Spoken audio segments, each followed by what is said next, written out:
Jesus, right there, so it's known for the bikers, them, you know. Every biker when me know we get fucker right round this corner and then now blood clot here. Every day they cut the line. Jesus is Lord. Look, pick him up. Oh my God. Jaim, go in. Money, go in.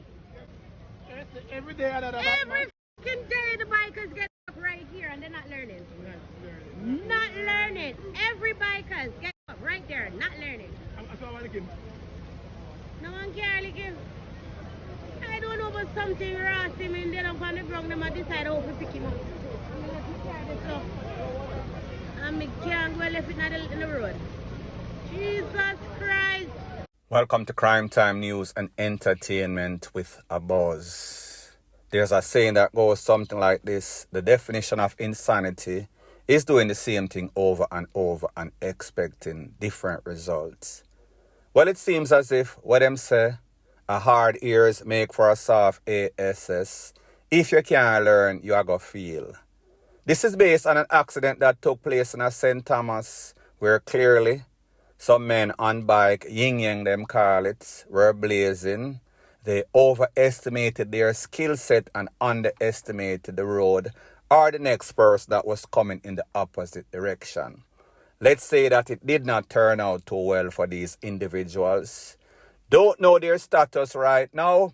However, when them get lit down and end up a dilly-dally and end up in the hospital trolley, they were in pretty bad condition. Hopefully they live. If not, hopefully persons will use sleep and mark DEATH. Learn from the mistakes of others. Point blank and period. That's why I told you about the bun and cheese earlier. You get only bad. But Jesus! So well and baby, I will get the bun and shanty. Every time. Keisha, can you behave yourself? Alright, I'm back. Zip it up. I tell you. But let's just say that every time I see bun, You're afraid. I'm traumatized. You're traumatized. PTSD. But guess what? Yeah. See them not give no bun.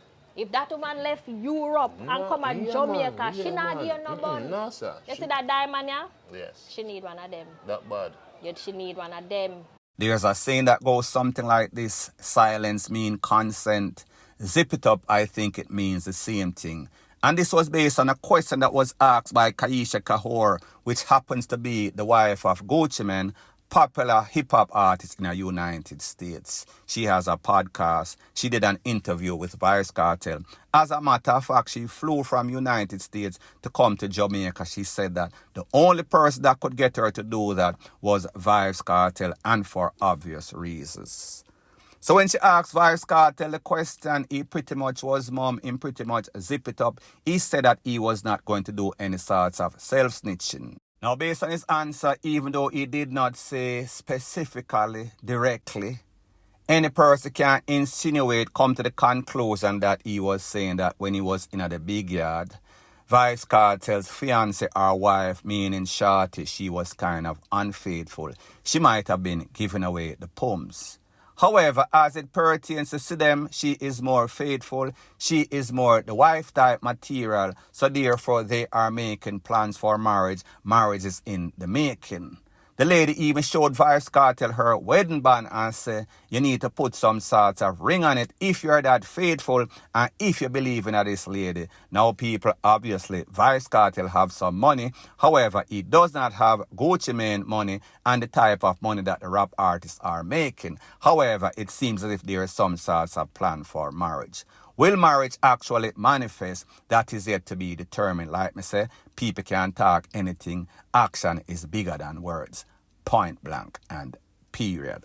So the next thing that is popping in the news is based on a video that has been making its round all over social media, where the Bounty Killer Foundation, it donated $10,000, I think the equivalence of 1.5 million Jamaican dollars.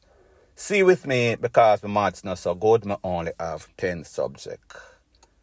So therefore, I am going to let you listen to this video and then I am going to give my piece applauding Bounty Killers Foundation, Shaggy and others, and also bashing the rest of low-life, dancehall, reggae artists that are out there.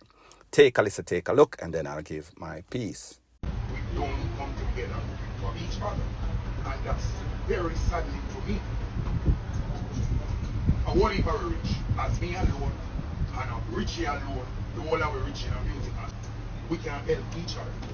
Make we get cheer, like here we got it here, to make a monetary donation to Cleveland, right? And one another, and we laugh at each other, the minds and don't all it. You cannot take nothing with you.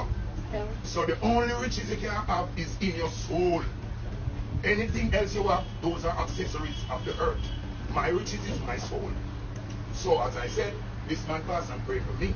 And I know that this man is a good man, which he has never done nothing in the public eye to discourage or to influence any negative. This man is a role man, and he's a legend. And me and my foundation, we partnered with Dr. Harville Burrell Cody, better known as Shaggy. And we put 10,000 US together to put towards his GoFundMe for his healthcare. So people, like I said, kudos to Shaggy, Richie Stevens, Bounty Killer, and all others that contributed this 10,000 US dollar, equivalent to 1.5 million Jamaican dollars.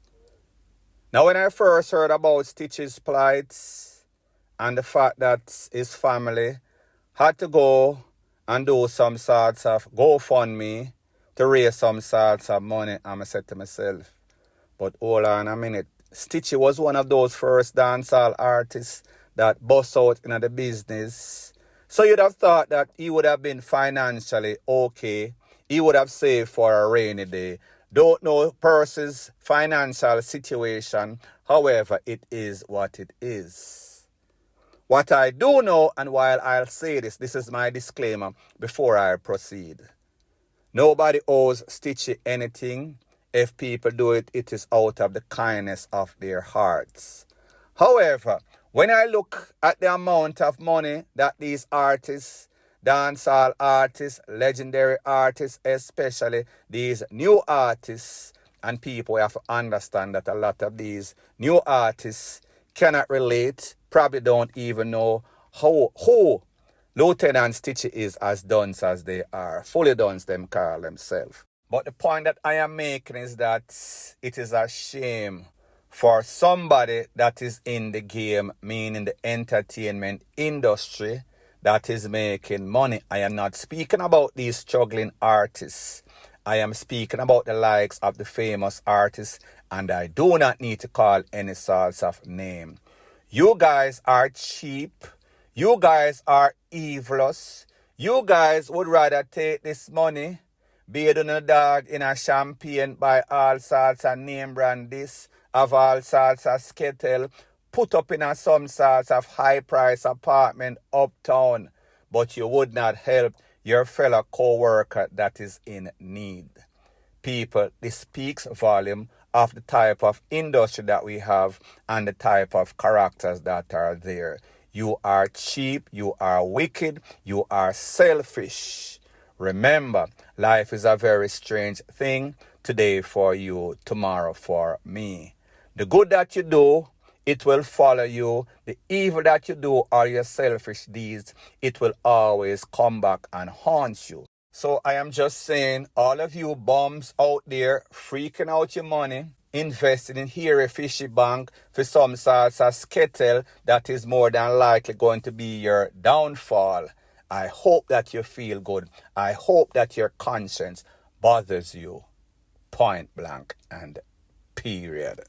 So the next thing that is popping in the news is based on a video that has been making its round all over social media where a TikToker was on his live and he was dissing up a certain individual or certain individuals.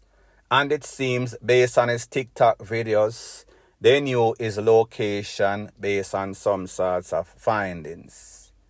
It seems as if them seek him out and them find him based on the background, based on the place that he regularly goes to do his live. People, take a listen, take a look, and then I'll give my piece. Suck your mother, put a hit on me head, pussy. And that's another round here. Go put 1,000 on me head. I'm not cap on the internet too much. I'm not on the blood clot, but Oh, I'm alive.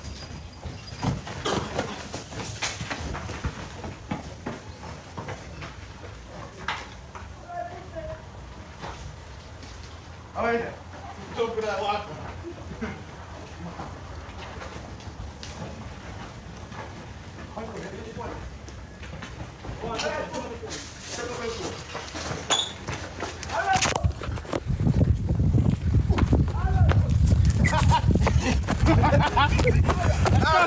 Suck your rasta boy, Tony boy.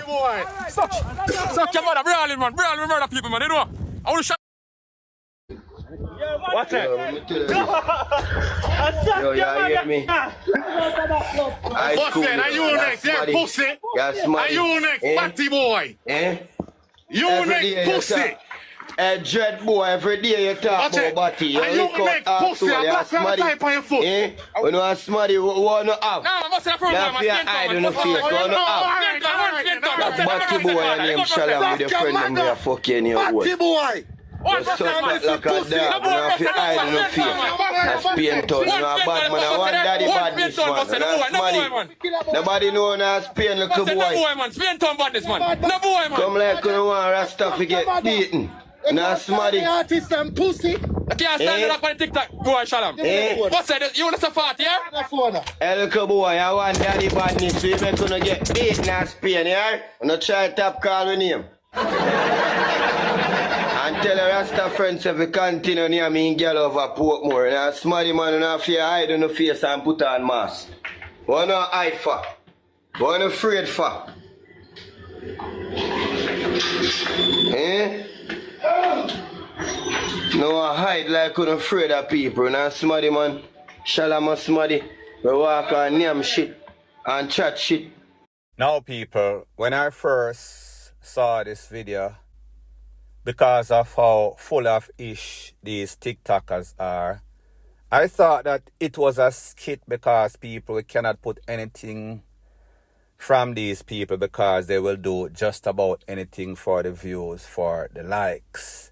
There is nothing below them. The only thing below them is the abyss of hell. And when we think about this self-snitching industry and this fully done industry, when we compound or combine everything, it is like anything and everything goes. So these people don't have a pot to PISS in, don't live anywhere, always posing on social media, bragging and boasting, capping like them call it. And then them give out them location or their location is obvious, especially if them are tell you so them come from Montego Bay or wherever. Now, people, I don't know, but this man that you saw jumping at the sea after he was chased, he responded. Don't know if this is audible or you can even understand what he is saying, but take a listen, take a look, and then I'll give my piece. Shalom is back. What is this phone everybody, you know? What is it? So people, like I said, I don't understand chopper language. I don't understand buffoonery. I don't understand Swahili or whatever the hell this youth is speaking. But what I do understand is that with the advent of social media, which is supposed to enlighten, educate you, it seems as if they are using it for the most negative stuff. With the advent of social media, these youths, these women out there are doing the most despicable thing on planet Earth. They are shaming Jamaica because obviously they have zero shame for themselves. They will put their ASS over the counter. They will sell their pride and dignity. They will bring down Jamaica in the worstest way, all for the fame and fortune and the little TikTok money. Jamaica gone to the dogs, especially with this new generation, the ones that are dibbling and dabbling in a negativity. Point blank and period. So the next thing that is popping in the news to say that it seems as if it is the end, the fall of Andrew Holness as the Prime Minister of Jamaica. We saw that he is in India, all over the place, people are say. It seems as if he is seeking some sorts of political asylum because he realized that he is caught between a rock and a hard place. all of the chopper that he has been doing is coming back to haunt him. Well, people, it seems as if a preacher is giving him all of the ish. Take a listen, take a look, and then I'll give my piece. Mr. Prime Minister, Minister of Health and Wellness, those of you who craft this order, I don't know what to say to you, but the Holy Ghost within me tells me that this order is working against the church. It's working against the body of Christ. Mr. Prime Minister, I was watching a program last night and you declare me to be your good friend. My good friend, I'm telling you, sir, this order, God gets no glory out of it. And it's making the society worse than it ought to be. You are crippling the fountain of life that gives life to the nation. You're blocking the well. Somebody give me a chance in this house and plant this. You're blocking the well. You're stopping the fountain. Shakonda Bohura Babasata. Loose the church, loose the church, loose the church, loose the church, loose the church. You're destroying the foundation. And if the foundation be destroyed, what can the nation do? So people, you hear what the pastor say? Don't know the pastor from Adams. Just see this video circulating over social media. And I think that it applies appropriately to what is going on as it pertains to your Prime Minister. Now people, usually when you talk about the Prime Minister, you usually have all sorts of people in the comment section. But people, it seems as if the deeds of Andrew Holness, nobody, even his most staunch supporters, cannot support him. It is indefensible. Because when we think about these 28 accounts, when we think about that big house, when we think about all of the development that him and his wife are chopping Jamaica for, when we think about all the controversy as it pertains to Integrity Commission, when we think about all of these accounts, when we think about the persons that are in the JLP, that are ex-DRUGS dealer or present DRUGS dealer, you cannot blame the pastor for saying what he says because everything applies appropriately to the Prime Minister. Point blank and period. So anyways, people, thanks once again for checking out my video. If you appreciate videos like these, please show your appreciation by liking, commenting, sharing and subscribing to my channel. That is how YouTube promotes videos like these to like-minded, sensible persons like yourself. Bless up.